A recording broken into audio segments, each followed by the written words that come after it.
Hi guys, let's do some life after lockup. Y'all ready?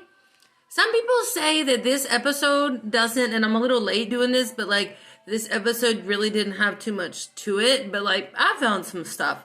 So anyways, today we're doing episode 3, season 3, episode 25, Downward Spiral, okay?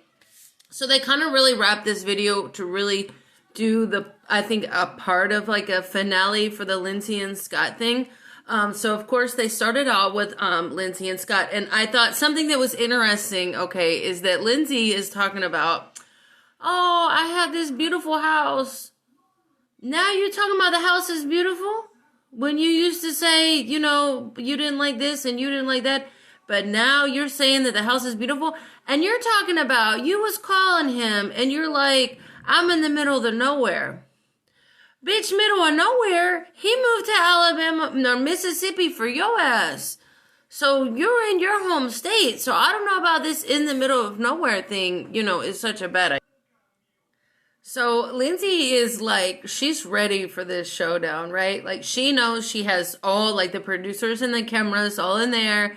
And I swear they probably edited this shit where she was like, I'm gonna show you, I'm a what, you know, she was like probably talking shit before she called him. So she calls him, and like Scott knows that there's filming days, because they got some days they film, some days they don't. Like he knows if he receives like phone calls, like he has to answer. A lot of times they will tell people on the show, like, you need to answer this phone call. In this instance, I don't think there was any crew members with him, but a lot of times they set up crews on both sides, make sure they answer the phone, always on speaker. Even if it's not like the production, they see everything on your phones. So, so she calls him and she's like, you want to play? You know, or whatever she was saying. And I love how like Scott, like I said, he knew that they were recording. He knew this shit wasn't good. He knew that he texted her probably before production was there, because they had a text conversation, which is like making her explode. And so he's all like, I don't know if you're in a closet. Can't really hear you too good. That's because you're on speakerphone, and you know you're on speakerphone, and you're just trying to like cover yourself, okay? And here's something I want to say about the whole Terabell thing. So obviously Scott is like kind of a perv, right? Like we know that he's a pervy guy. So I don't understand why he wouldn't want to see Terabell and Lindsay. Like, if he's on the pervy side, I thought he would be okay with that. So I was a little bit surprised that he was, like, not down for Terabell thing. Y'all, there's something going on. There's more that we don't know to this story. Something has provoked this. In my opinion, I think Scott probably caught Lindsay talking to a dude or something. If you ask me, right? Because this has no basis. Like, Scott found something for him to start texting her, talking about no friends can be at the house and forget your little Terabells. So I think that, you know, there's more behind the story, but how Lindsay always likes to like deflect and not take any responsibility. We're not ever going to know that. So that was just part of their fight, is kind of how they open up this episode. Now they're going to take us to Sean, and this is another big important part of the episode that people are really talking about, is that Sean meets with Kelly. Okay, y'all, but I gotta say this. So I speak Spanish, right? And like pinche is like kind of a weird word that I wasn't expecting to hear on the show. And this girl talking about, Kelly talking about, I'm at Pinche's Tacos. You where? She's talking about, I'm at Pinche's Tacos. Who the fuck names their business Pinche's Tacos? But anyways, she's like, yeah, I'm at Pinche's Tacos. And if you look at it, whenever he gets here, like, obviously she's already been mic'd up. Obviously the production team has already talked with her, right? So she's, like, prepped on how to do the show.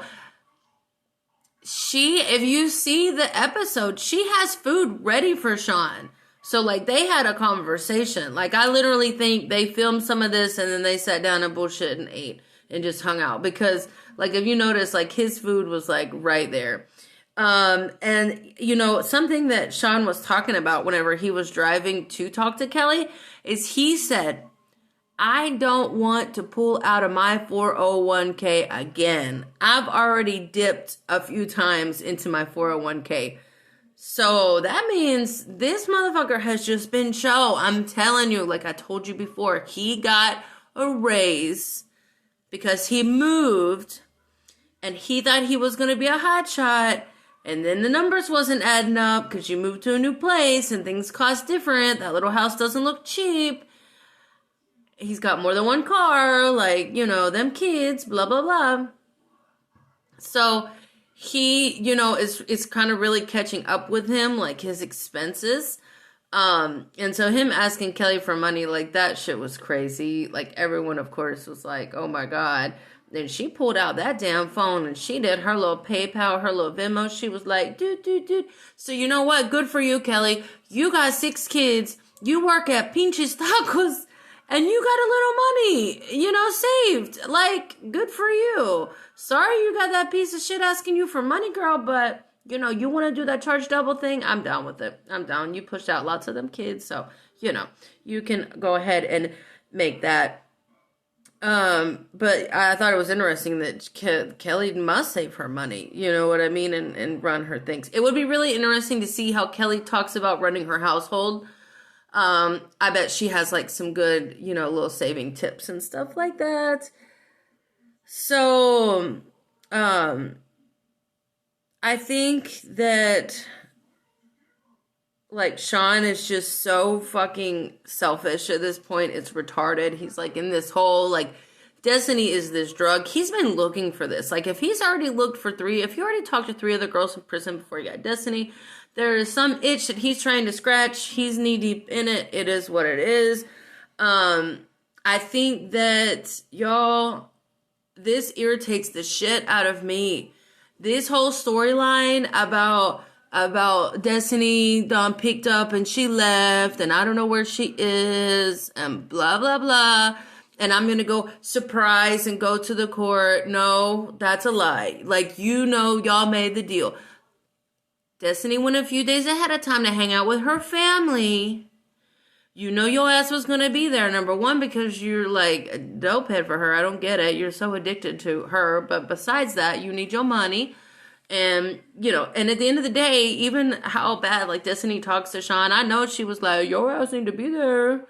Dude, you better be there. So, I just really hate that storyline. It's fake. Like, Sean is not a good actor. Over it. But anyways, it's reality TV. So, after we do a little clip of Sean, then we go to the girls. We go to Amber and Puppy. And I just gotta say, like, off, you know, whatever, them bitches is hot as fuck. I like girls, and them bitches is hot. They need a OnlyFans. I would watch that in a minute. Like, I think a lot of people would like to watch, like, Amber and Puppy get down, because, like, they're hot, and they got a little, they clicking, so, you know, I think that's cool.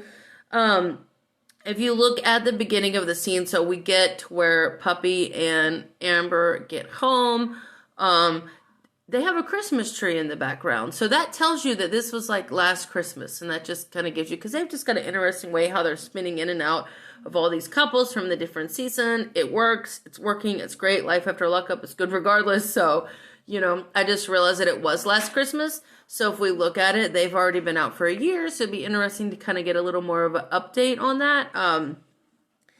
So I think it's interesting too, y'all, that like, so Puppy got the name Puppy in jail. And it was like this random little nickname thing.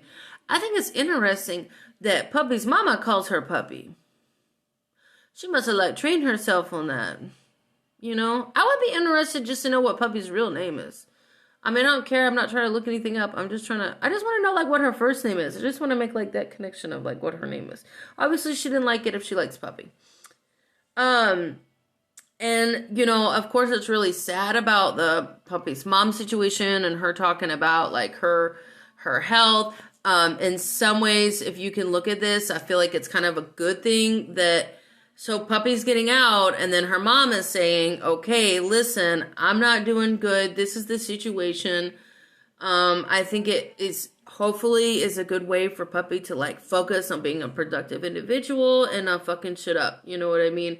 The big question that we have about Puppy is really, I mean, if you compare Amber to Puppy, like, and I am just saying this flat out, in my opinion, I feel like Puppy has a lot more issues with drugs, and so it will be so much of a harder struggle for her.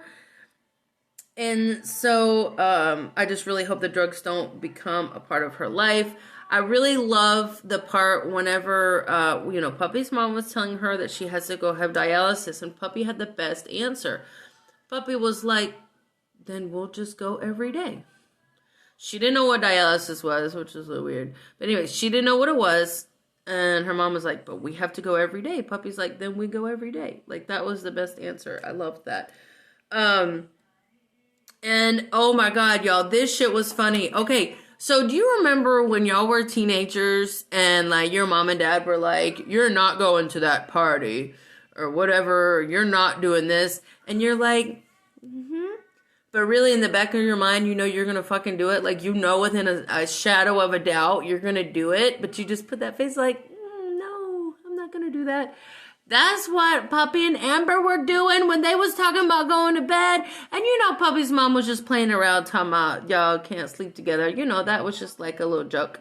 But they both, Puppy and Amber, they made this face like, oh, this is how things are going to be. But like, they gonna do it. You know what I mean? They had that little smirky, there was smirky under there. You know, they was like, fuck that, we're getting our shit on. Ain't nobody tell us no, but yeah, we'll make that face. Cause it's your house, mom, Puppy's mama, but okay. It was cool, the mom was cool with it. The mom's rocking and rolling. She accepts her sexuality for now. Like, cool, that's wonderful. And of course, they always do, like, Life After Lockup. Every time someone gets out, they do the whole bed scene. Like, the production will always follow them into the bedroom.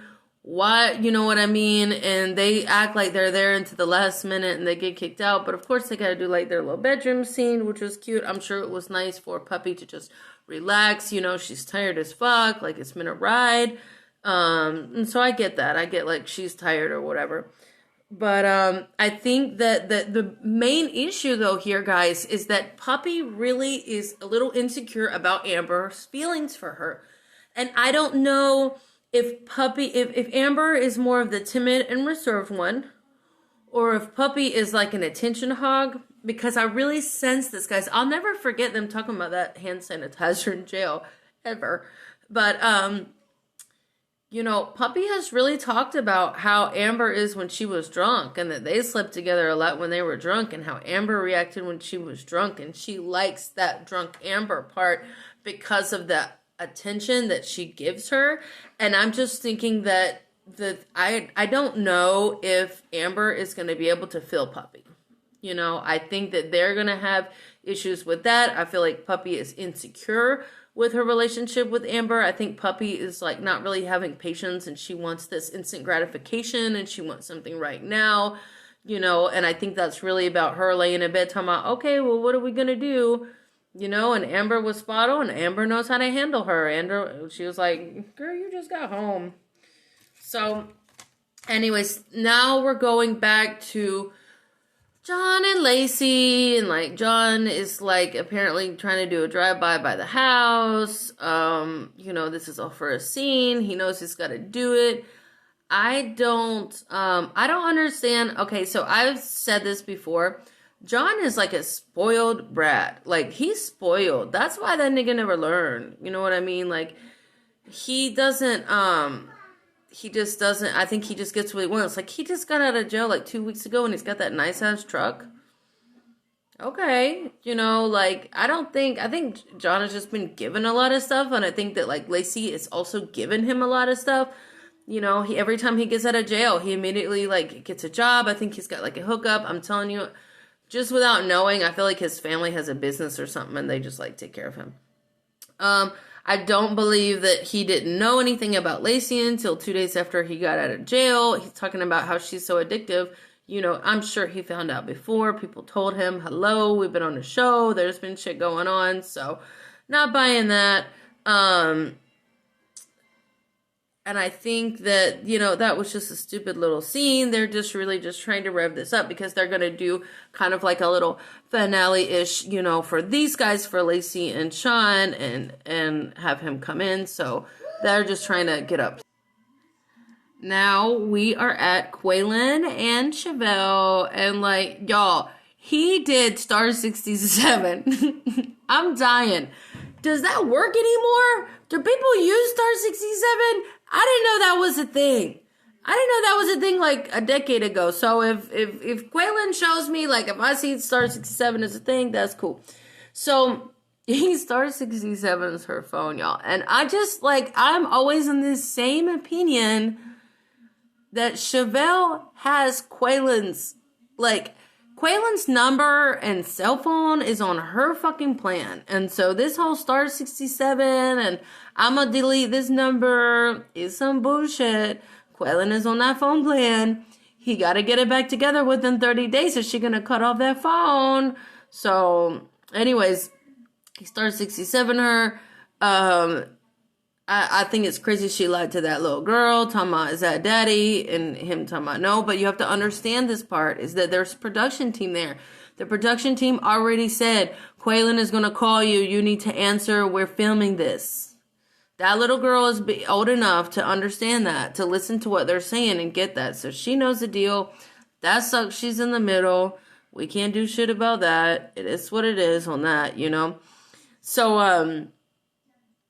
I think that Chevelle's playing dirty. Y'all, Chevelle is crazy. I've already said this. She's on another level. Y'all haven't seen the real craziness. I feel like all of her breakups have probably been a whole mess.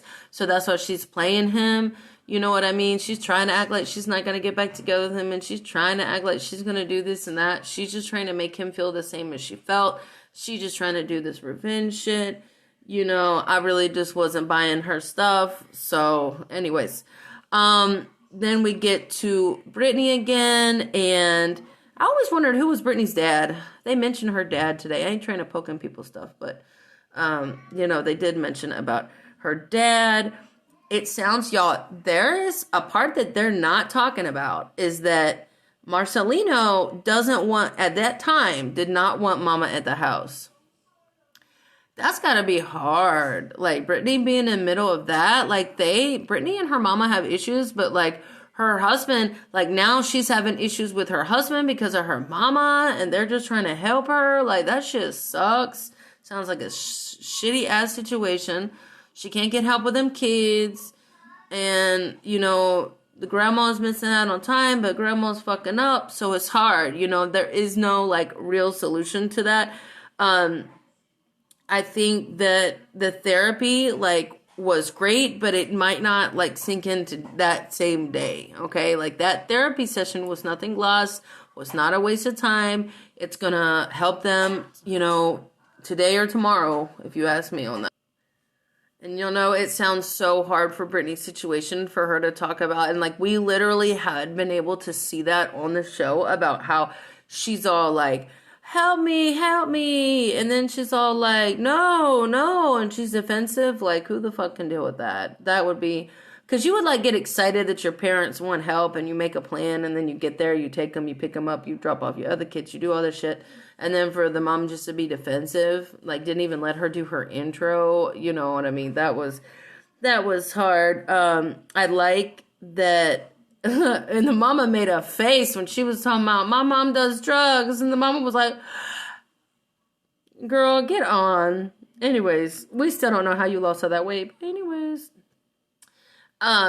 I think it was a really good point that the therapist was saying, like, you taking pain pills and drinking and then just regular having a couple of drinks is totally different. That was a really good point. That lady looked at her like she had no, like, really? Yes, girl, you know your bus is better that way. But, anyways, I thought it was interesting how Mama told me, I'm gonna go get a cigarette.